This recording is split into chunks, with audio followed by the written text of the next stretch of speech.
प्राची और मैं आज डीएलएड सेकेंड ईयर में साइकोलॉजिकल पर्सपेक्टिव्स ऑफ एजुकेशन की सारी यूनिट का आपको वन शॉट देने वाली हूँ। ठीक है, ये वीडियो बहुत हेल्पफुल होने वाली है उन बच्चों के लिए जो पहले से रिवीजन कर रहे हैं। इससे उनकी रिवीजन हो जाएगी, प्रैक्टिस हो जाएगी, और वो बच्चे जो आज ही प्रिपेयर करना शुरू कर रहे हैं उनके लिए भी। ठीक है, आप ये वन शॉट वीडियो देख लेंगे तो आपको more than enough passing marks तो मिल ही जाएंगे। लेकिन जो बच्चे पहले से रिवीजन कर रहे हैं उनको तो और अच्छे मार्क्स मिलेंगे। तो आइए शुरू करते हैं। लर्निंग है सबसे पहला टॉपिक। बेसिकली लर्निंग क्या होती है? ठीक है, relative change in behaviour. Learning क्या होता है? देखो, हम कोई चीज सीख रहे हैं, ठीक है, हमारे बिहेवियर में चेंज आएगा उसको सीखने के बाद, वो एक्सपीरियंस कंज्यूम करने के बाद। ठीक है, तो learn is to modify. Famous psychologist Munn ने ये बात बोली है, to learn is to modify. और आप अपने आंसर में ये छोटी सी डिफाइन है, आप जरूर लेके आएंगे राइटर के नाम के साथ। ठीक है, इससे क्या होगा? आंसर बहुत ज्यादा इफेक्टिव होगा। तो लर्निंग क्या है? रिलेटिव चेंज इन बिहेवियर, और आपका चेंजेस ड्यू टू एक्सपीरियंस भी होता है। ठीक है, अब हम लर्निंग का नेचर समझते हैं। लर्निंग एक प्रोसेस है, प्रोडक्ट नहीं है। अब आपने डेवलपमेंट के केस में पढ़ा होगा कि डेवलपमेंट क्या होता है? हेरिडिटी और एनवायरनमेंट का प्रोडक्ट होता है। लेकिन लर्निंग में ऐसा कुछ भी नहीं है। ठीक है, लर्निंग एक प्रोसेस है, एक प्रोडक्ट नहीं है जो एक कंज्यूम होता है। ठीक है, प्रोसेस होता है। ठीक है, उसके बाद है यूनिवर्सल। लर्निंग क्या है? यूनिवर्सल है, सब लोग करते हैं लर्निंग। ऐसा नहीं है आप या मैं ही कर रहे, बाकी सब भी कर रहे हैं। लर्निंग एक कॉन्टिन्यूअस प्रोसेस है। ठीक है, जो वर्ब टू टर्म चलता है। आप जो है लाइफ टाइम लर्निंग कर सकते हैं। अब उसके बाद आता है एक्वायरिंग नॉलेज। लर्निंग का नेचर क्या है कि लर्निंग में क्या होता है? हम नॉलेज को एक्वायर कर रहे हैं, चाहे हम सोसाइटी से कर रहे हैं, चाहे एनवायरमेंट से कर रहे हैं। ठीक है, लेकिन हम लर्निंग को एक्वायर कर रहे हैं, नॉलेज को एक्वायर कर रहे हैं। अब हम प्रोसेस की बात करते हैं। लर्निंग का प्रोसेस क्या होता है? सबसे पहले तो मोटिव। अब साइकोलॉजी में बहुत इंपॉर्टेंट वर्ड है, तो ये क्या होता है? डिराइव। इसका मतलब होता है डिराइव। ठीक है, कोई भी हमारा नीड हो गई, कोई हमारी जरूरत है। ठीक है, अब उसके बाद एक्शन। लेकिन उसकी प्रोसेस के बीच में दो और पार्ट आते हैं, एक्ट और सेट गोल। ठीक है, एक्शन तक पहुंचने के लिए आपको एक गोल सेट करना पड़ता है। ठीक है, आप गोल सेट करो। जैसे अभी आपका मोटिव क्या है कि आपको डीएलएड साइकोलॉजी का एग्जाम पास करना है, तो आप क्या करोगे? गोल सेट कर लिया आपने कि आपको करना है पास, आप एक्ट करोगे, एक्शन करोगे। क्या एक्शन ले रहे हो? कि आप यूट्यूब पे वीडियो देख रहे हो या बुक्स से पढ़ रहे हो, तो ये एक्शन हो गया। अब क्या हो गया? बैरियर। अब गोल तक पहुंचने के लिए बैरियर आ गया बीच में। क्या बैरियर आ गया? मान लीजिए आपका नेट खत्म हो गया, या आपने बुक से पढ़ रहे थे, आपको कोई टॉपिक समझ नहीं आया। अब आपने न्यू स्किल डेवलप करी कि आपने क्या है कि वो जो टॉपिक आपको समझ में नहीं आ रहा था वो आपने कहीं और से, गूगल से समझ लिया, यूट्यूब से समझ लिया, न्यू स्किल डेवलप हो गई। अब आपने उस बैरियर को ओवरकम कर लिया, जो समझ नहीं आ रहा था आप समझ आ गया, तो फाइनली आपका गोल अचीव हो गया। यानी मान लीजिए कि आप जो है पेपर में पास हो गए हैं। ठीक है, तो ये आपकी प्रोसेस है पूरा। ठीक है, लर्निंग का प्रोसेस ये होता है। अब उसके बाद आते हैं लॉज ऑफ लर्निंग। ये लॉज ऑफ लर्निंग किसने दिए हैं? एक मार्क्स में आपसे पूछ सकते हैं। ईयर थ्रोनडाइक ने आपको ये लॉज ऑफ लर्निंग दी है। सबसे पहला है प्राइमरी, उसके बाद है सेकेंडरी। तो प्राइमरी लॉज ऑफ लर्निंग आपके सिलेबस में है। इसमें टोटल तीन लॉ आते हैं। Law of readiness, law of exercise, law of effect. Law of readiness क्या होता है? तत्परता का नियम, यानी कि आप सीखने के लिए, आप लर्न करने के लिए कितने रेडी हैं। देखिए, आप अगर खुद रेडी नहीं है, आप जैसे फॉर एग्जांपल आपको पेपर पास करने का ही मन नहीं है, तो कोई भी चाहे तो आपको पास नहीं करवा सकता, तो आपको खुद रेडी होना होगा उसके लिए। ठीक है, लॉ ऑफ एक्सरसाइज। अब आपको मान लीजिए पेपर पास करना है, आप बस सोच के बैठ गए हाँ भी पास करना है, तो नहीं हो पाएगा ना। आपको क्या करना है? पढ़ना पड़ेगा, कुछ एक्सरसाइज, उसके ऊपर काम करना पड़ेगा। फिर लॉ ऑफ इफेक्ट। और रिजल्ट में क्या आया कि आप जो है पास हो गए। तो इफेक्ट क्या होता है? बेसिकली जो आपकी एक्सरसाइज और रेडीनेस का कॉम्बिनेशन होता है वो आपका लॉ ऑफ इफेक्ट होता है। ठीक है, सेकेंडरी लॉज में आपका एक तो मल्टीपल रिस्पॉन्स होता है। ठीक है, कि एक आपके सवाल के क्या होते हैं? मल्टीपल रिस्पॉन्स होते हैं। ठीक है, उसके बाद आपका एसोसिएटिव शिफ्टिंग होता है इसमें। ठीक है, तो बेसिकली ये हो गया। पढ़ते हैं थ्योरीज ऑफ लर्निंग। आपके सिलेबस में टोटल 3 थ्योरीज ऑफ लर्निंग है। सबसे पहली तो क्लासिकल कंडीशनिंग इवान पैवलोव की, और दूसरी है गेस्टाल्ट थ्योरी या इनसाइट थ्योरी, जो कि कोर्ट, कोफका और कोलर 3 साइकोलॉजिस्ट के द्वारा है, और एक है आपकी ट्रायल एंड एरर थ्योरी थ्रोनडाइक की। इसके अलावा कोई भी थ्योरी आपकी डीएलएड सेकेंड ईयर सिलेबस में नहीं है सिलेबस में। ठीक है, और अगर जो थ्योरीज है ऐसा नहीं है कि वो आपको कहीं यूज नहीं है, DSSS में, सीटेट में, KVS में वो थ्योरीज बहुत ज्यादा इंपॉर्टेंस रखती है, तो आपके सिर्फ DLED के सिलेबस में ही नहीं है। आइए शुरू करते हैं। सबसे पहले क्लासिकल कंडीशनिंग, इवान पैवलोव की थ्योरी। तो इन्होंने एक एक्सपेरिमेंट किया था, किसके ऊपर किया था? डॉग के बारे में। ठीक है, आपको मैंने कहा है कि आपको पूरा पेपर पॉइंट में लिखना है, लेकिन आपको जो एक्सपेरिमेंट लिखना है वो आप पैराग्राफ फॉर्म में ही लिखोगे। तो एक्सपेरिमेंट क्या था? एक डॉग के ऊपर एक्सपेरिमेंट करा गया था। एक हंग्री डॉग को जो है एक केज में बंद कर दिया गया था, और फर्स्ट डे क्या हुआ, उस डॉग को, हंग्री डॉग है तो उसके सामने खाना लाया गया, तो क्या हुआ, डॉग का क्या रिएक्शन था? उसका निकला सलाइवा। ठीक है, ये हो गया। अब नेक्स्ट डे क्या हुआ, अब की बार खाना देने से पहले बेल बजाई गई। ठीक है, और डॉग इधर उधर घूम रहा था, फिर उसके सामने खाना रखा गया, देन अगेन क्या हुआ, सलाइवा रिलीज हुआ।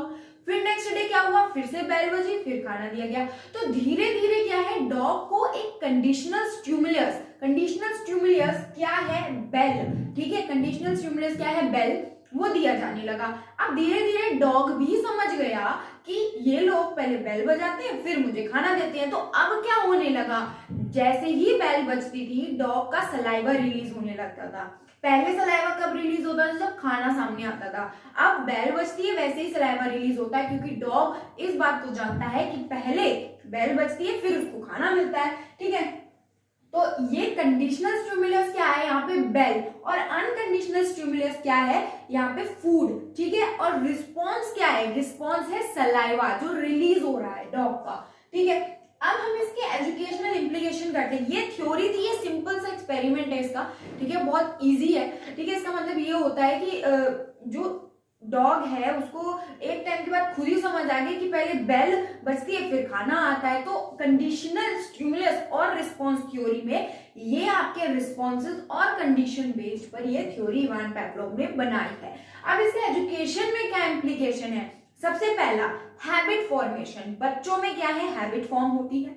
दूसरा, मेंटल हॉस्पिटल्स, मेंटल हॉस्पिटल्स में ये थ्योरी यूज करी जा सकती है, जिससे क्या है कि उन्हें समझाया जा सके। फिर तीसरा है फियर और फोबिया, किसी बच्चे का फियर और फोबिया निकालने के लिए थ्योरी का यूज कर सकते हैं। फिर चौथा है आपका हेल्प्स इन एडजस्टमेंट, एडजस्टमेंट करने में ये हेल्प होता है। फिर फिफ्थ नंबर पे आता है एनिमल्स ट्रेनिंग, एनिमल्स ट्रेनिंग के लिए ये वाली थ्योरी जो है यूज में लाई जाती है। अब नेक्स्ट आते हैं गेस्टॉल्ट थ्योरी, या इसको इनसाइट थ्योरी भी बोलते हैं। टोटल 3 साइकोलॉजिस्ट ने इस थ्योरी का योगदान है इनका, कुर्ट, कोफका और कोलर, तीनों का नाम कैसे है? ठीक है, अब इन्होंने क्या एक्सपेरिमेंट किया था? इन्होंने एक्सपेरिमेंट किया था चिंपांजी के ऊपर, जिसका नाम था सुल्तान। उसे केज में बंद रखा गया। अब उस केज में क्या हुआ, हंगरी रखा गया उसको, चिंपांजी को। उस केज में जो है बनाना उसको हैंग कर दिया गया। अब क्या हुआ, उस केज में एक छोटा बॉक्स रखा गया। अब चिंपांजी ने उस बॉक्स पे चढ़ करके जो बनाना ऊपर हैंग हो रखे हैं उसको उतार लिया। ठीक है, अब नेक्स्ट डे क्या हुआ, नेक्स्ट डे 2 बॉक्स रखे, लेकिन इस बार बनानास को भी और ऊपर हैंग करा। तो चिंपांजी ने क्या करा, एक बॉक्स के ऊपर दूसरा बॉक्स रखा और उन बनानास को ले लिया। अब क्या हुआ, अब एक तो बॉक्स का हो गया। अब दूसरा एक्सपेरिमेंट स्टिक पे किया गया। उसी केज में चिंपांजी को, सुल्तान को रखा गया, बनानास को हैंग करा गया, लेकिन इस बार बॉक्स नहीं, इस बार स्टिक रखी गई उस बॉक्स में, उस केज में। ठीक है, तो चिंपांजी ने क्या किया, बॉक्स ढूंढा, उसको बॉक्स नहीं मिला तो उसने स्टिक लेके बनानास को उतार लिया जो हैंग हो रखे थे। ठीक है, उसके बाद नेक्स्ट डे फिर से उन बनानास को और ऊपर हैंग करा गया, लेकिन इस बार 2 स्टिक दी गई। इस बार क्या हुआ, चिंपांजी ने दोनों स्टिक को ज्वाइंट करके उस बनाना को उतार लिया। तो ये इनका एक्सपेरिमेंट था। अब इसकी एजुकेशनल इम्प्लीकेशन समझते हैं। सबसे पहला तो इंटेलिजेंस।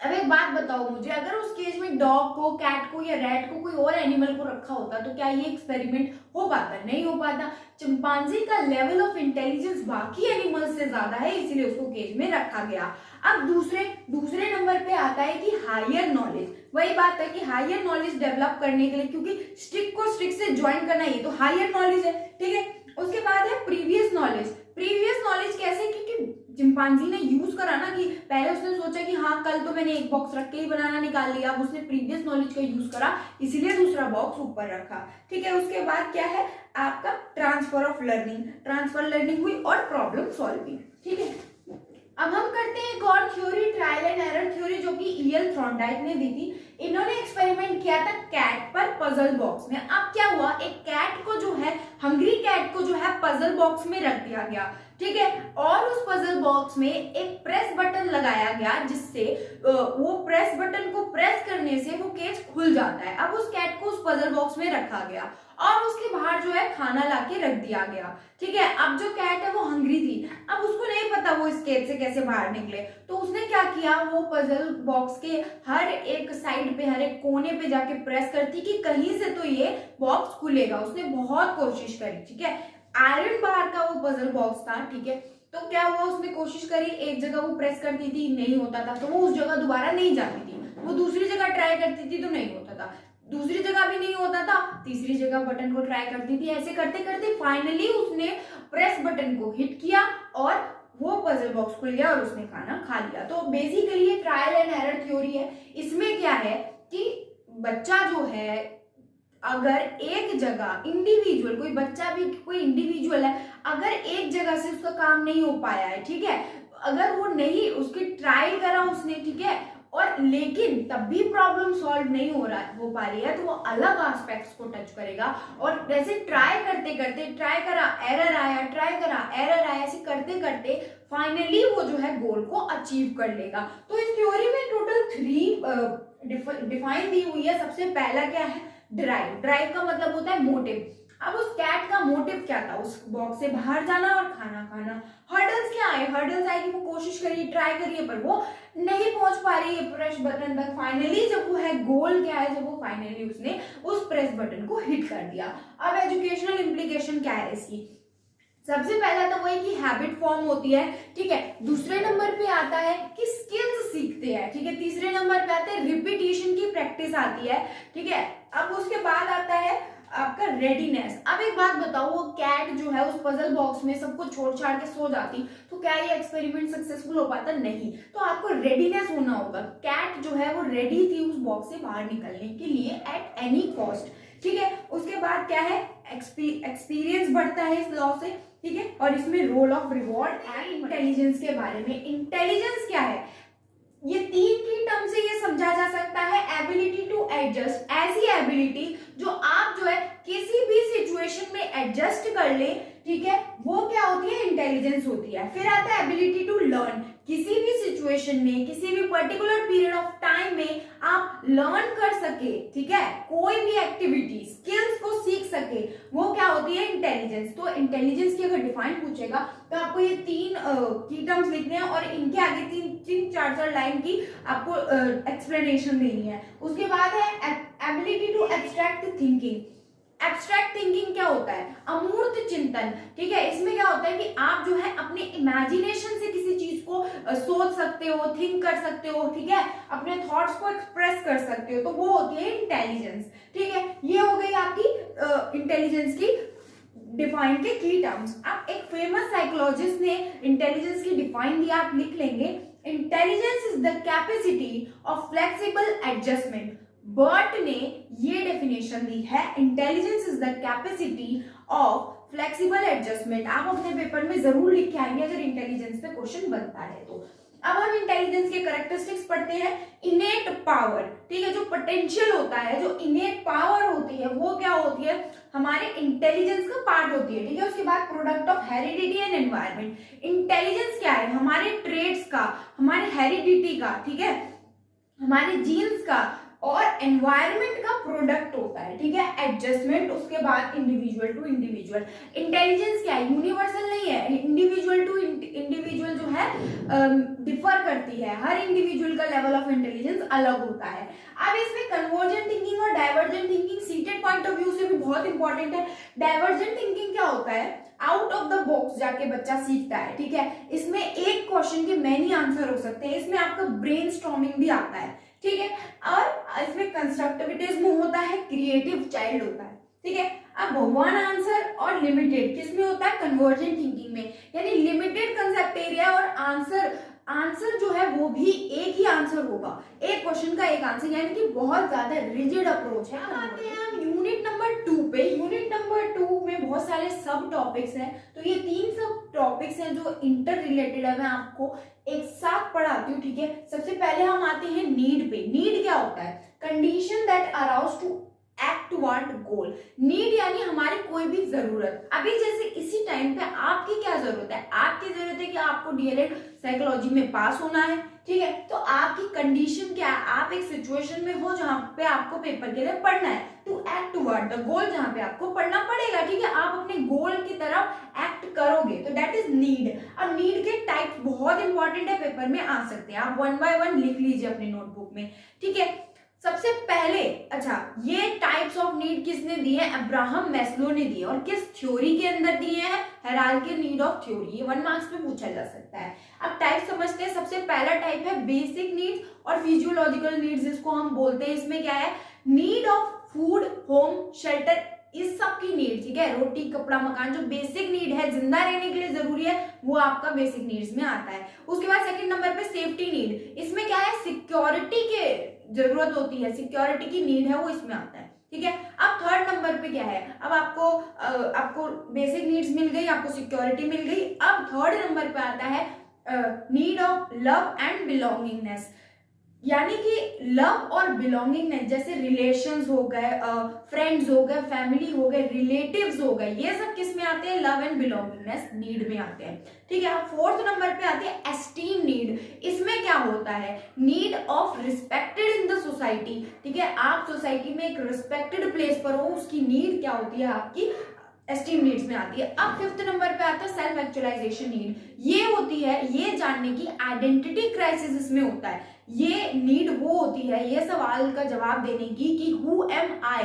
ठीक है। बेसिकली टीनेज में ज्यादा होती है, तो सेल्फ एक्चुअलाइजेशन नीड ये होता है। बेसिकली ये है 5 टाइप्स ऑफ नीड, ठीक है। अब इसकी इम्प्लीकेशन क्या है? सबसे पहला तो अंडरस्टैंडिंग द चाइल्ड। नीड को पढ़ना क्यों जरूरी है? ताकि आप बच्चे को समझ सको, रिस्पेक्ट कर सको और उसकी जरूरतों को फुलफिल कर सको, नीड फुलफिलमेंट हो सके, ठीक है। अब आते हैं हम इंटरेस्ट के ऊपर। इंटरेस्ट क्या होता है? इंटरेस्ट एक ऐसी एक्टिविटी है, ठीक है, दैट गिव्स अस प्लेजर और सेटिस्फेक्शन। हम कोई भी काम कर रहे हैं, ठीक है, कोई भी एक्टिविटी कर रहे हैं, उसमें अगर हमें प्लेजर मिले, सेटिस्फेक्शन मिले, तो वो क्या है? हमारा इंटरेस्ट है, ठीक है। अब इंटरेस्ट डेवलपमेंट में रोल ऑफ टीचर क्या है? सबसे पहला तो प्रमोट इंटरेस्ट, इंटरेस्ट को प्रमोट करना। दूसरा टीएलएम यूज करना, टीचिंग लर्निंग मटेरियल को यूज करने से क्या होता है? बच्चों के अंदर इंटरेस्ट की डेवलपमेंट होती है। उसके बाद जेस्चर्स। अब ऐसे स्टैचू बन के पढ़ाना तो क्या होगा कि बच्चे क्या है? बोर हो जाएंगे, लेकिन आप जेस्चर्स करो, वॉइस इंटोनेशन करो, इससे क्या है? बच्चे अट्रैक्ट होंगे। फिर आता है प्लेवे मेथड, खेल कूद में सिखाना बच्चों को, और एनवायरमेंट स्टिमुलेशन, इससे क्या है? इंटरेस्ट का डेवलपमेंट होता है। अब आते हैं हम एटीट्यूड पर। एटीट्यूड बेसिकली क्या होता है? किसी भी चीज को देखने का, किसी भी एक्टिविटी को करने का नजरिया होता है, पॉइंट ऑफ व्यू, ठीक है। ये पॉजिटिव भी हो सकता है, ये नेगेटिव भी हो सकता है। बेसिकली बच्चों के अंदर कौन सा एटीट्यूड डेवलपमेंट होना चाहिए? Positive attitude. अब एटीट्यूड के कैरेक्टरिस्टिक्स क्या है? Attitude is learned, by birth attitude नहीं होता। आपने देखा कोई छोटा बच्चा है, वो बर्थ लेते ही डॉक्टर्स को एटीट्यूड दिखाने लगे, है ना, उनसे बात नहीं कर रहा है, तो ऐसे थोड़ी पॉसिबल है ना। तो ये क्या है? एटीट्यूड लर्न होता है, हम अपने एनवायरनमेंट से, फैमिली से, फ्रेंड से सीखते हैं। बिहेवियर और आपका डायरेक्शन, एटीट्यूड क्या है? डायरेक्शन और बिहेवियर को भी। मोटिवेशन पे, मोटिवेशन बेसिकली क्या होता है? एक लैटिन वर्ड से आया है जो कि है मोवेर, जिसका मतलब होता है टू मूव, ठीक है। मोटिवेशन क्या होता है? मोटिवेशन की 3 की टर्म्स है, arousing, sustaining and regulating activity, ठीक है। तो motivation is the process by which we can arouse, sustain और regulate activities। अब इसमें आता है हमारा मोटिवेशन साइकिल। मोटिवेशन साइकिल में क्या होता है? सबसे पहले आपका आता है नीड। अब राइट नाउ आपकी क्या नीड है? आपको साइकोलॉजी में पास होना है डीएलएड के एग्जाम में, ठीक है, तो आपकी नीड है ये, ठीक है। उसके बाद आता है ड्राइव। ड्राइव क्या है? कि आपका ऑब्जेक्टिव है, गोल है कि आपको पास होना है। उसके बाद आप सिर्फ सोच के बैठ गए कि आपको सिर्फ पास होना है, वो तो इनफ नहीं है। आपका बिहेवियर टुवर्ड्स एक्ट, क्या एक्ट कर रहे हैं आप टुवर्ड्स आपका एग्जाम है, उसके लिए प्रिपरेशन क्या है आपकी? बिहेवियर या एक्शन होता है। उसके बाद गोल, गोल है फाइनली आपने डीएलएड का पेपर दे के अच्छे से आप पास हो गए। अब क्या हुआ? अराउजल जो है रिड्यूस हो गया, कि आपकी जो जरूरत थी कि आपको पास होना था वो रिड्यूस हो गया। अब ह्यूमन टेंडेंसी है कि नीड्स आर नेवर एंडिंग, तो अब आप है, सीटेट के लिए हो जाएगी, सीटेट आपको पास करना है, आपका ऑब्जेक्टिव है, फिर आप उसके लिए प्रिपरेशन करोगे, आप अचीव कर लोगे, देन अगेन ये साइकिल चलती रहेगी। अब मोटिवेशन का रोल क्या है एजुकेशन में? सबसे पहला तो है डायरेक्ट बिहेवियर। मोटिवेशन क्या करता है? बिहेवियर को डायरेक्ट करता है। एनर्जाइज बिहेवियर, अटेंशन कैप्चर करता है और पर्सनैलिटी की डेवलपमेंट होती है। और नंबर 2 के सब टॉपिक्स पर, ये दोनों टॉपिक्स एक दूसरे के अपोजिट है, ठीक है। सबसे पहले है मेमोरी। मेमोरी क्या होता है? Basically to revive things. हमने जो चीज पहले सीखी हुई है, पढ़ी हुई है, वो हमारी मेमोरी में फिट हो, हम उसको रिवाइव कर सके, यानी रिवीजन कर सके। Preserving past experience, past experience को प्रिजर्व करना ही क्या होता है? मेमोरी होता है। अब मेमोरी का प्रोसेस बहुत इंपॉर्टेंट है। सबसे पहले होता है लर्निंग। फॉर एग्जाम्पल आप बाइक चलाना सीख रहे हो, तो आप सबसे पहले लर्न करोगे, आप सीखोगे, ठीक है। उसके बाद रिटेंशन। रिटेंशन मीन्स आप प्रैक्टिस कर रहे हो, ठीक है, आप रोज के बेसिस पे प्रैक्टिस कर रहे हो बाइक चलाने की, ठीक है। उसके बाद रिकॉल। रिकॉल क्या है कि अब आप जो है उसको चलाना सीख गए हो, ठीक है। अब आप अगर उसको थोड़े दिन बाद भी यूज कर रहे हो तो भी आपको आता है उसको यूज करना, ठीक है। फिर रिकॉग्निशन। अगर आप 5 साल बाद भी आपको अगर वो दे दी जाए तो आप रिकॉग्नाइज कर लोगे कि आपको चलानी कैसे है। तो ये प्रोसेस ऑफ मेमोरी है, ठीक है। लर्निंग, रिटेंशन, रिकॉल और रिकॉग्निशन, ठीक है। अब इसके जो रीजंस हैं और वेज टू इंप्रूव हैं बिल्कुल सेम है किससे? फॉरगेटिंग से, बस इनकी डेफिनेशन चेंज है, ठीक है। अब डेफिनेशन कैसे चेंज है? फॉरगेटिंग का मतलब होता है फेल टू रिकॉल। देखो, इस लर्न कर लिया आपने, रिटेंशन हो गई, लेकिन यहाँ पे रिकॉल करने पे आप फेल हो गए, आप रिकॉल नहीं कर पाए। प्रैक्टिस भी कर ली, सीख भी लिया, तब भी फिर उसके बाद जो है आप उसको रिकॉल नहीं कर पाए, वो क्या कहलाता है? फॉरगेटिंग कहलाता है। अब इसके रीजंस क्या होते हैं? सबसे पहला रीजन तो है इनअटेंटिवनेस। क्लास में बच्चा अगर इनअटेंटिव होगा तो वो भूल जाएगा, ठीक है। और उसके बाद रोट लर्निंग, रोट लर्निंग की वजह से फॉरगेटिंग होती है। फिर 3rd नंबर पे आता है इलनेस, बच्चा अगर बीमार है तो ये हो सकता है। फिर 5th नंबर पे आता है लैक ऑफ मोटिवेशन, मोटिवेशन कम है।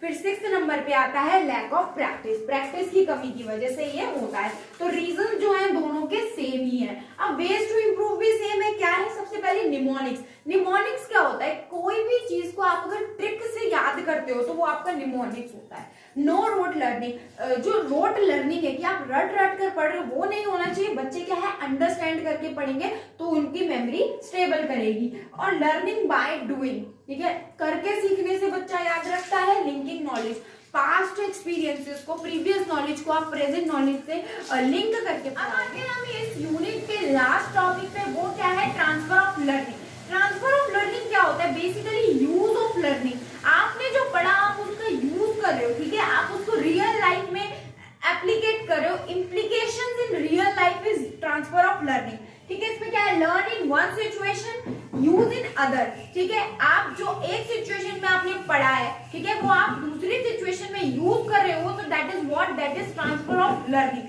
ठीक है। अब इसके कुछ फैक्टर्स है। सबसे पहला फैक्टर है सिमिलैरिटी। हो सकता है जो आपने पहले पढ़ा हो, जो आप अब पढ़ रहे हो, उसमें बहुत ज्यादा सिमिलैरिटी हो या कोई सिमिलैरिटी ही ना हो। अटेंशन, ठीक है, आपके पहले वाले टॉपिक की अटेंशन और इस वाली टॉपिक की अटेंशन भी फैक्टर बन सकती है इन्फ्लुएंस करने के लिए। फिर है इंटेलिजेंस और एटीट्यूड, ठीक है। ये दोनों साइकोलॉजिकल टर्म है, ये दोनों डायरेक्ट इंपैक्ट किस पे करेंगे? ट्रांसफर ऑफ लर्निंग पे। जर्नलाइजेशन, जो पहले टॉपिक की जर्नलाइजेशन है और जो इस वाले टॉपिक की जर्नलाइजेशन है, हो सकता है वो आपस में लिंक हो या दोनों में कोई कनेक्टिविटी ही ना हो। तो ट्रांसफर ऑफ लर्निंग इन सारे फैक्टर्स में इफेक्ट करती है। अब आते हैं हम educational implications of transfer of learning. आप कोई भी टॉपिक पढ़ेंगे, आपको एजुकेशनल इम्प्लीकेशन जरूर करनी है उसकी, ठीक है। तो इसकी एजुकेशनल इम्प्लीकेशन क्या है? Theory into practical. जो थ्योरेटिकल पार्ट है उसको प्रैक्टिकल लाइफ में इन्वॉल्व किया जाता है, इंप्लीमेंट किया जाता है। उसके बाद आता है इनोवेशन। इसमें इनोवेशन इन्वॉल्व होता है, एक्टिव लर्निंग होती है इससे, और प्रिंसिपल पे बेस्ड। यूनिट नंबर 3 के बारे में, ठीक है। यूनिट नंबर 3 बेसिकली क्या है? लैंग्वेज लर्निंग के ऊपर बेस्ड है कि बच्चा जो है लैंग्वेज कैसे लर्न करता है एनवायरमेंट में, ठीक है। सबसे पहले है language acquisition, happens in the environment mother टंग।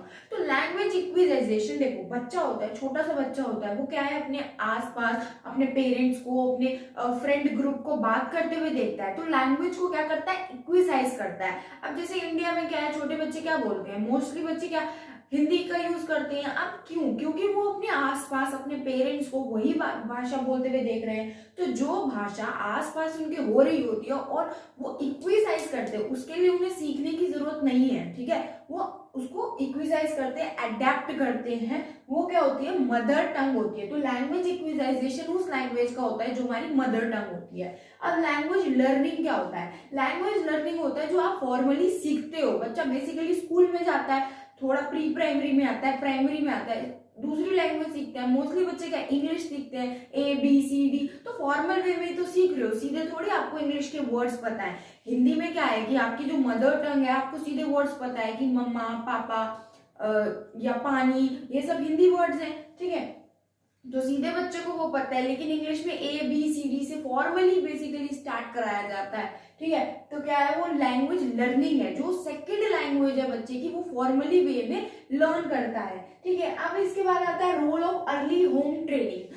जो अर्ली होम ट्रेनिंग है उसका क्या रोल है लैंग्वेज इक्विजाइजेशन और लैंग्वेज लर्निंग में? सबसे पहला तो फाउंडेशनल स्किल है, बेस रखता है बच्चे का, ठीक है। जो बच्चे की नींव है, बच्चा जहाँ पे सीखता है, वो क्या रखता है? अर्ली होम ट्रेनिंग रखता है। उसके बाद बेस्ट टाइम टू एक्वायर, उस एज जो बच्चे की एज है, ठीक है। आपने थ्योरी में भी पढ़ा होगा, लैंग्वेज एक्विजिशन डिवाइस होता है सीटेट में, अगर आपने पढ़ा हो तो वो टाइम ऐसा होता है, बच्चा जो है बहुत जल्दी चीजों को एक्वायर करता है, ठीक है। तो बेस्ट टाइम है जो अर्ली होम ट्रेनिंग यूटिलाइज करके बच्चे को लैंग्वेज सिखाता है।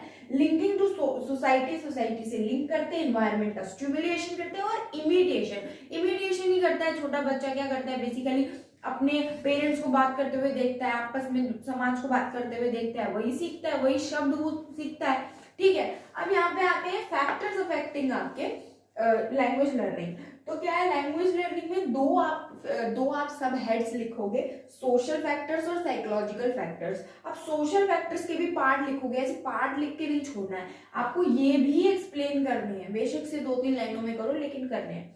तो सोशल फैक्टर्स क्या हो सकते हैं? तो कल्चर इफेक्ट करता है, ठीक है। फैमिली का जैसा बर्ताव होगा वही तो इफेक्ट करेगा बच्चे की लैंग्वेज पे।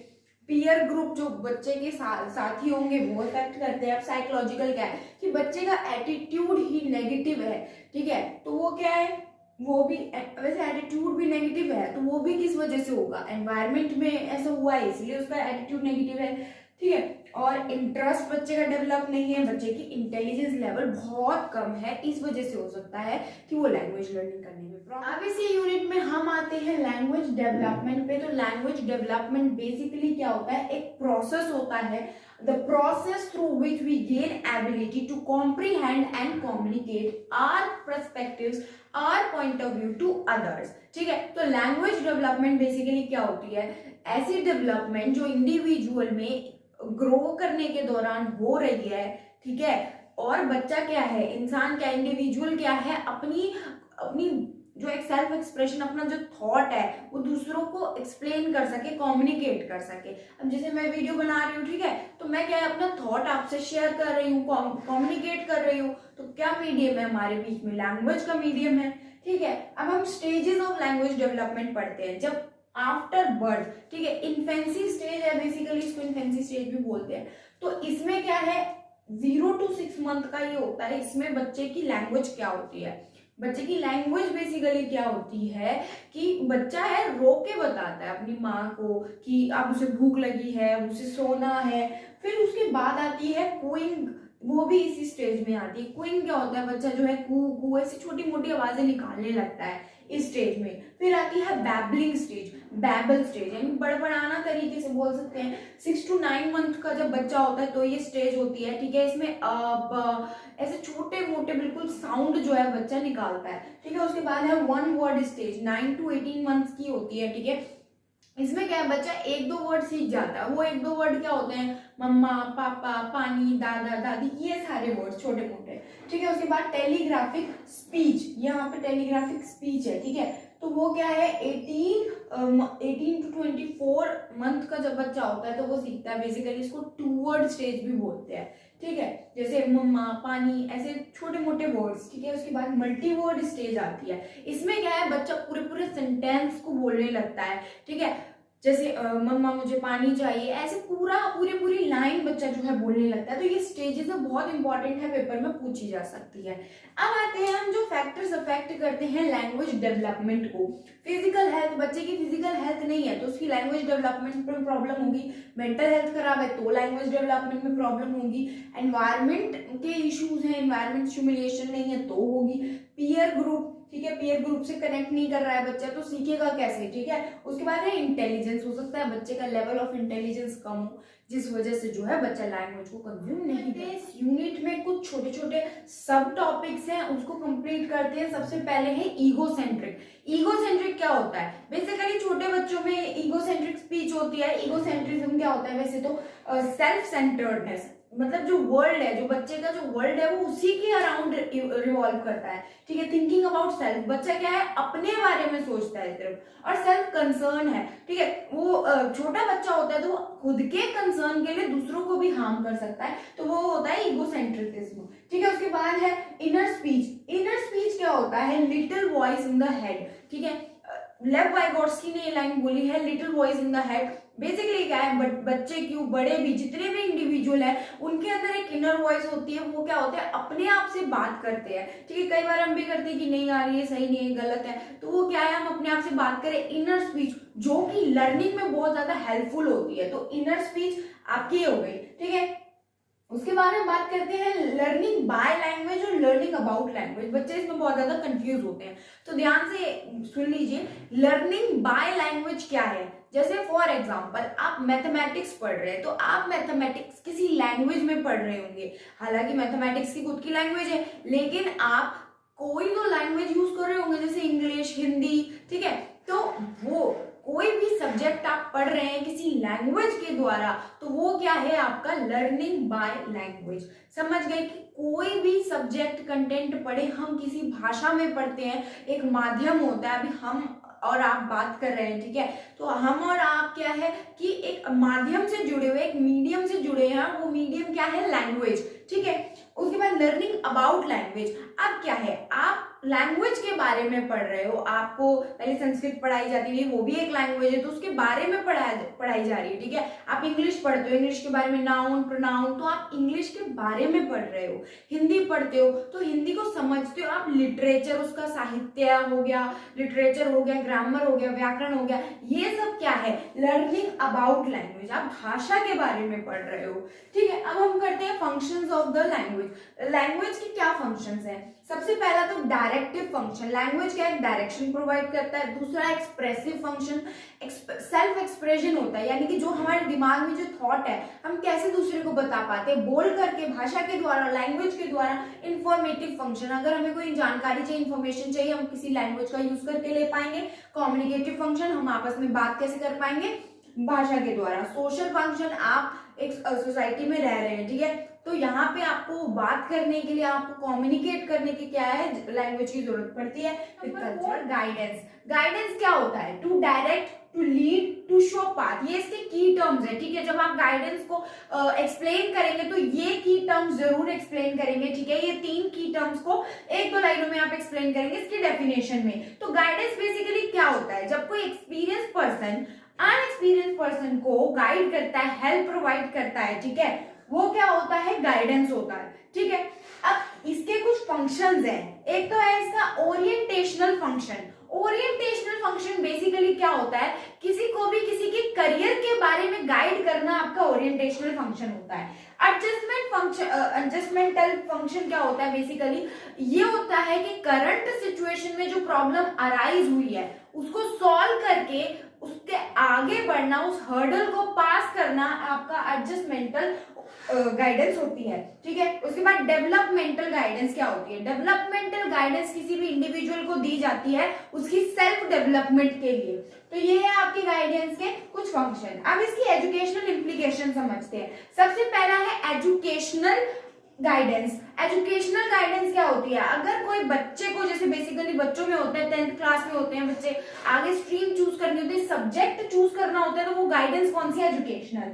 वेस्टेज और स्टैग्नेशन, ठीक है, ये सारा वो समझाती है एजुकेशनल गाइडेंस। अब आते हैं वोकेशनल गाइडेंस पे। वोकेशनल गाइडेंस क्या होती है, किसी को भी उसके काम के लिए, ठीक है, वो के ऑक्यूपेशनल, जैसे कोई भी काम कर रहा है, कोई एंटरप्राइज है, ठीक है, कोई एंटरप्रेन्योर है, ठीक है, तो वो क्या है, वोकेशन को आप गाइड कर रहे हो, वो क्या वोकेशनल गाइडेंस है, ठीक है। चॉइस ऑफ कंटेंट एरिया, ठीक है, वो होती है वोकेशनल गाइडेंस। अब आती है सोशल गाइडेंस, सोसाइटी के बारे में, सोसाइटी के नॉर्म्स के बारे में जो गाइडेंस प्रोवाइड करता है experience person in experience person को, वो क्या होती है आपकी सोशल गाइडेंस, ठीक है। एम्प्लॉयमेंट से रिलेटेड हो सकता है, कोई भी टॉपिक हो सकता है इसमें सोसाइटी का, ठीक है। साइकोलॉजिकल गाइडेंस क्या होती है, इंडिविजुअल डिफरेंसेस को जब गाइड करते हैं तो वो आपकी साइकोलॉजिकल होती है, या इंटेलिजेंस में जब गाइडेंस प्रोवाइड कर जाए तो वो आपकी साइकोलॉजिकल गाइडेंस होती है। आते हैं हम काउंसलिंग के ऊपर, ठीक है। काउंसलिंग और गाइडेंस का डिफरेंस आपका पेपर में पूछा जा सकता है। बेसिकली काउंसलिंग क्या होता है, ठीक है, काउंसलिंग होता है ब्रिंग डिजायरेबल चेंज और modification in the behaviour. Counselling क्या होता है, गाइडेंस में क्या था, कोई भी एक्सपीरियंस पर्सन इनएक्सपीरियंस पर्सन को दे सकता है, लेकिन इसमें क्या है, प्रोफेशनलिज्म रिक्वायर होता है, ठीक है, कोई भी किसी को नहीं दे सकता है, जो उस काम में प्रोफेशनल है, ठीक है, वही काउंसिल कर सकता है, ठीक है। यहाँ पे दो टर्म्स होते हैं, काउंसलर और काउंसिली। काउंसलर कौन होता है, जो कि गाइडेंस देता है, और काउंसिली कौन होता है, जिसको गाइडेंस की, काउंसलिंग की जरूरत होती है, ठीक है। बेसिकली ये होता है काउंसलिंग। अब काउंसलिंग की कुछ टेक्निक्स होती हैं जो आपके पेपर में आ सकती है, बहुत इंपॉर्टेंट है। सबसे पहले तो डायरेक्ट टेक्निक होती है, ठीक है। डायरेक्ट इसमें क्या होता है, इसमें काउंसलर का रोल होता है, काउंसलर सेंटर्ड होती है। जो काउंसलर है वही जो है सारा टास्क करता है पूरे काउंसलिंग सेशन में, ठीक है, ये आपकी डायरेक्ट होती है। इनडायरेक्ट में क्या होता है, जो काउंसली होता है वो खुद अपनी इंफॉर्मेशन प्रोवाइड करता है, किसको, काउंसलर को, तो ये क्या होती है, काउंसली सेंटर्ड होती है, ठीक है। इलेक्टिव में दोनों का रोल होता है, ठीक है। अब इसमें आपको पूछेगा बेस्ट टेक्निक कौन सी है, तो आप बोलोगे इलेक्टिव, क्योंकि दोनों ही अपने आप में एक एडवांटेजेस रखती हैं और कुछ डिसएडवांटेजेस भी रखती हैं, लेकिन अगर दोनों को कंबाइन तरीके से सब टॉपिक्स ऑफ यूनिट नंबर 4। अब ये कुछ छोटे छोटे सब टॉपिक्स है, पार्ट है, जो कि पेपर में पूछे जा सकते हैं और बहुत इंपॉर्टेंट भी है, एज अ टीचर आपको समझना चाहिए, ठीक है। एग्रेशन क्या होता है, aggression is the behaviour of harming ourselves and other, ठीक है, एक ऐसा बिहेवियर जिसमें आप खुद को भी नुकसान पहुंचा सकते हो और दूसरों को भी, ठीक है, एग्रेशन। अब बुलिंग क्या है, बुलिंग है टीजिंग, ठीक है, किसी को आप टीज कर रहे हो, ठीक है। Bullying is the behaviour of repetition teasing to someone, ठीक है, ये आप डेफिनेशन लिख सकते हो। Substance abuse is basically consuming the substance like drugs, ठीक है, ड्रग्स कंज्यूम करता है बच्चा तो उसको आप सब्सटेंस अब्यूज कह सकते हैं। उसके बाद डेलिक्वेंसी बेसिकली क्या होता है, जब बच्चा जो है क्रिमिनल प्रैक्टिसेस में इन्वॉल्व हो जाए, बच्चा चोरी करने लग जाए, बच्चा मारपीट में इन्वॉल्व हो जाए, ठीक है, तो वो क्या है, डेलिक्वेंसी, ठीक है। तो delinquency is the behaviour when child are involved in the criminal practices, इसमें आ गया truancy is basically staying away from school, ठीक है, staying away from school, ये बेसिकली क्या है, जब बच्चा जो है घर से तो निकलता है बोल करके कि हम स्कूल जा रहे हैं, लेकिन स्कूल नहीं पहुंचता है, बंक पे रहता है, ठीक है। तो अग्रेशन समझ गए, गुस्सा, बुलिंग, किसी को टीज करना, परेशान करना, सब्सटेंस अब्यूज जैसे ड्रग अब्यूज की, यानी कि कोई भी ऐसे चीजों में इन्वॉल्व हो गया है वो, ठीक है। और डेलिक्वेंसी की वो चोरी चकारी ऐसे क्रिमिनल प्रैक्टिसेस में जुड़ गया है। ट्रुएंसी यानी कि स्टे अवे फ्रॉम स्कूल, यानी कि झूठ बोलकर घर स्कूल से दूर भागता है, ठीक है। तो इसके बेसिकली ये जो जितने भी आपके ये सब टॉपिक्स हैं, सब पॉइंट्स हैं, ये आपके पेपर में सारे तो नहीं आएंगे, इनमें से कोई एक पूछा जा सकता है, उसकी डेफिनेशन, रीजंस और वेज टू इम्प्रूव पूछे जा सकते हैं। तो सबकी डेफिनेशन और सब मैंने समझा दिया, आप इजीली एक्सप्लेन कर पाएंगे इसको। और रीजन सबके सेम है, क्या है देखिए समझते हैं। पुअर पेरेंटिंग, जो बच्चे को जो है घर पे पेरेंटिंग अच्छी नहीं हो रही है, उसके पेरेंट्स बच्चे पे ध्यान नहीं दे रहे, इस वजह से बच्चा इन चीजों में इन्वॉल्व होता है। पीयर ग्रुप, बच्चे का जो पीयर ग्रुप है वही ऐसा है, ठीक है, उसके दोस्त हैं वही, संगत ही खराब है कहते हैं, ठीक है। उसके बाद रॉन्ग सुपरविजन, बच्चे को जो सुपरविजन मिल रही है वो गलत है, बच्चे को जो गाइडेंस मिल रही है वो गलत है, हो सकता है वहां पे बच्चे का टीचर गलत हो या उसे जो सिखा रहा है वो गलत हो, ठीक है। अब्यूजिव कंटेंट, आजकल क्या है, बच्चे जो है बहुत ज्यादा छोटे छोटे बच्चे होते हैं लेकिन वो बहुत ज्यादा अब्यूजिव कंटेंट देखते हैं और सोचते हैं कि वो कूल लग रहे हैं। तो बेसिकली अब्यूजिव कंटेंट अगर बच्चा देख रहा है तो वो इन सब प्रैक्टिसेस में इन्वॉल्व हो सकता है, ठीक है। उसके बाद एनवायरनमेंट, हो सकता है बच्चे का एनवायरनमेंट ही ऐसा है कि वो उन सब चीजों में इन्वॉल्व है, ठीक है। अब इसको ठीक कैसे कर सकते हैं एज अ टीचर आप, ठीक है, रोल ऑफ टीचर या इंप्रूविंग वेज कह लो, तो पेरेंटिंग स्टाइल चेंज करवाना होगा, ठीक है। बच्चे की पेरेंटिंग बहुत ज्यादा इंपॉर्टेंट होती है उसकी अपब्रिंगिंग में, ठीक है। पीयर ग्रुप, बच्चे की संगत ठीक करनी होगी, ठीक है। बच्चों को पीयर ग्रुप, उस पीयर ग्रुप से हटाना होगा। उसके बाद रेगुलर पेरेंट्स टीचर मीटिंग्स, बहुत इंपॉर्टेंट पॉइंट है कि पेरेंट्स और टीचर जो है आपस में रेगुलर मीटिंग करते रहे जिससे बच्चे की कंडीशन उन्हें पता चले। उसके बाद एनवायरनमेंट, एनवायरनमेंट को जब आप स्टिमुलेशन करेंगे, ठीक है, एनवायरनमेंट अच्छा बनाएंगे, बच्चा अपने आप अच्छा हो जाएगा। बच्चे को एक्टिविटीज कराएंगे जैसे स्पोर्ट्स, गेम्स, तो बच्चा अपने आप इन सब चीजों से दूर रहेगा। बेसिकली बच्चे को फिजिकल एक्टिविटीज में यूनिट नंबर 5 बेसिकली क्या है, आपकी इंक्लूसिव एजुकेशन पे फोकस करती है। तो इसमें सबसे पहले है स्पेशल नीड स्टूडेंट।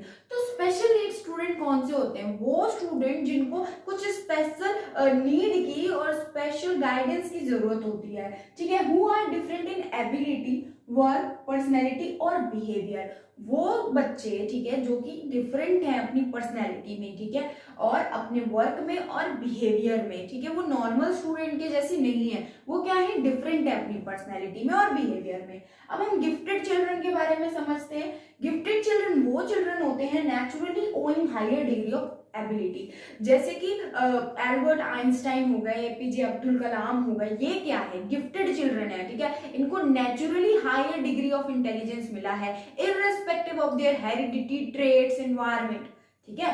यहाँ पे ट्रेड्स, हेरिडिटी, एनवायरनमेंट का इररिस्पेक्टिवली, ठीक है, नेचुरली जो है बच्चे ओ करते हैं ऐसी पर्सनैलिटी। अब लेफ्ट हैंडर्स आपने आसपास भी देखा होगा अपने, वो बच्चे जो अपने उल्टे हाथ का प्रयोग करते हैं अपनी नॉर्मल रूटीन के काम को करने के लिए, जैसे खाना खाने के लिए भी वो लेफ्ट हैंड का यूज करेंगे, लिखने के लिए लेफ्ट हैंड का यूज करेंगे, तो use generally their left hand in their routine activities. Slow learner क्या होता है, जो धीरे पढ़ता है, जो धीरे लर्न कर पाता है, ठीक है, जो नॉर्मल बच्चा है, ठीक है, उसको आप एक बार समझा दोगे, कोई डाउट होगा 2 बार समझा दोगे, लेकिन स्लो लर्नर को क्या है, आपको बार बार समझाना पड़ता है, चाहे सिंपल सा भी कंसेप्ट हो, ठीक है। वो कौन से बच्चे होते हैं, बिलो एवरेज इन इंटेलिजेंस, जिन जो कि एवरेज भी नहीं होते इंटेलिजेंस में, उसको हम क्या बोलते हैं, स्लो लर्नर्स। अब हम देखते हैं फर्स्ट जनरेशनल लर्नर के बारे में। फर्स्ट जनरेशनल लर्नर क्या होता है, बेसिकली पूरी जनरेशन में वो पहला बच्चा जो कि स्कूल में पढ़ाई करने के लिए जाता है, वो होता है फर्स्ट जनरेशनल लर्नर, ठीक है। First in their whole family to go school, ठीक है। इसके लिए भी आपके बहुत सारे अप्रोप्रिएट रेमेडीज होते हैं कि कैसे पढ़ाना है, क्योंकि उनका जो बैकग्राउंड है, ठीक है, वो क्या है, एजुकेशन को लेकर पॉजिटिव तो ऑब्वियसली नहीं है, तभी तो क्या है, काफी सारी जनरेशन में जो है बच्चे स्कूल ही नहीं गए, ठीक है। तो फर्स्ट जनरेशन लर्नर। उसके बाद आता है डिसएडवांटेज्ड लर्नर। वो क्या, वो बच्चा जो कि जिसका बैकग्राउंड कल्चरली और सोशली पहले से डिप्राइव्ड है, ठीक है, एक गलत बेकार कंडीशन में वो है, तो क्या है कि वो डिसएडवांटेज्ड लर्नर उसको हम बोलते हैं। चिल्ड्रन विद डिसेबिलिटी आपने पहले भी पढ़ा होगा, ठीक है। तो चिल्ड्रन विद डिसेबिलिटी क्या है, लॉन्ग टर्म फिजिकल और मेंटल इम्पेयर्डनेस, ठीक है। लॉन्ग टर्म के बेसिस पे बच्चा अगर फिजिकली या मेंटली किसी काम को करने में असक्षम है, तो वो क्या होता है, आपका इम्पेयर्डनेस होती है, ठीक है, चिल्ड्रन विद डिसेबिलिटी होता है। अच्छा, इसमें बच्चा क्या है, स्पेशल नीड स्टूडेंट और चिल्ड्रन विद डिसेबिलिटी में बच्चे कंफ्यूज हो जाते हैं। डिसेबिलिटी और हैंडीकैप्डनेस चिल्ड्रन विद डिसेबिलिटी में आती है, ठीक है। और स्पेशल नीड वाले बच्चे जो हैं वो बिहेवियर में भी अलग हो सकते हैं, कोई एबिलिटी में, बिहेवियर में वो अलग हो सकते हैं, ठीक है। स्पेशल नीड स्टूडेंट्स अलग होते हैं। और चिल्ड्रन करते हैं डिस्क्रिमिनेशन अगेंस्ट लर्नर। लर्नर जो है ऐसा स्पेशल नीड लर्नर, ठीक है, और गिफ्टेड चिल्ड्रन या हो गए आपके चिल्ड्रन विद डिसेबिलिटीज, इनको कुछ डिस्क्रिमिनेशन फेस करना पड़ता है। सबसे पहला तो नेगेटिव वर्ड, इनके लिए क्या है, लोग हमेशा नेगेटिव वर्ड्स का यूज करते हैं, गलत ही बोलते हैं इनके बारे में, ठीक है। नेगेटिव फीलिंग्स है, जो लोग हैं उनके अगेंस्ट क्या है, गलत फीलिंग्स रखते हैं, ठीक है। उन्हें जैसे कहते हैं कि उनको कर्स मानते हैं, ठीक है, ये सब। उसके बाद है लैक ऑफ फ्रेंडशिप। आप स्कूल्स में भी आपने देखा होगा, जो चिल्ड्रन विद डिसेबिलिटी होते हैं, थोड़े जो हैंडीकैप होते हैं बच्चे, ठीक है, उनके दोस्त बहुत कम बनते हैं और इजीली नहीं बनते, बहुत मुश्किल उनके दोस्त बनते हैं, ठीक है। टीजिंग, बच्चे क्या है, पीयर ग्रुप क्या है, टीज करता है ऐसे बच्चों को। और पार्शियलिटीज इन अपॉर्चुनिटीज में भी पार्शियलिटी होती है, बहुत सारे ऐसे मौके जहाँ पे वो परफॉर्म कर सकते हैं, उन्हें मौका ही नहीं दिया जा सकता, ठीक है। तो role of parents, teacher and community, क्या रोल होता है, ठीक है। इसमें सबसे पहले तो एस्टेब्लिशमेंट ऑफ रिसोर्सेज, जैसे कोई बच्चा जो है हैंडीकैप है तो उसके लिए व्हील चेयर का इंतजाम करना, ऐसे रिसोर्सेज को एस्टैब्लिश करना, ठीक है। उसके बाद है प्रॉपर कम्युनिकेशन जो है ओपन रखनी चाहिए ऐसे बच्चों के साथ में, जो भी अपनी डिफिकल्टीज है अपने पेरेंट्स को, टीचर्स को शेयर कर सके। मोटिवेशन ऑफ बिहेवियर, ठीक है। उसके बाद है इंक्लूजन, टीचर क्या करेगा, एक टीचर को इंक्लूजन करके पढ़ाना चाहिए, ठीक है। मतलब सारे स्टूडेंट को एक क्लासरूम में एक जैसा पढ़ाई देनी चाहिए। सिंपैथी की फीलिंग इनके लिए नहीं रखनी चाहिए, एम्पैथी की फीलिंग रखनी चाहिए, ठीक है। 2 वर्ड्स है आपके। उसके बाद है फ्लेक्सिबल टीचिंग जो है आपको फ्लेक्सिबल रखनी होगी। एप्रोप्रिएट एनवायरनमेंट, पेरेंट्स टीचर और कम्युनिटी क्या ध्यान रखेंगे कि एनवायरनमेंट जो है बच्चे का एप्रोप्रिएट हो, फ्रेंडली हो। स्पेशल एजुकेशन टीचर्स को अपॉइंट करती है गवर्नमेंट ऐसे स्पेशल बच्चों के लिए ही, ताकि स्पेशल तरीके से इनको पढ़ाया जाए और इंक्लूजन सक्सेसफुली करा जाए। तो ये थी आपकी पूरी साइकोलॉजी की 1 शॉट वीडियो। उम्मीद है मुझे कि आपको सब समझ आया होगा और इजीली आप एक वीडियो में सारे कंसेप्ट्स को क्लियर कर पाए हो, ठीक है। अगर आपको कोई डाउट है तो मुझे कमेंट्स में बताइए। तब तक के लिए पढ़ते रहिए, be serious and study hard.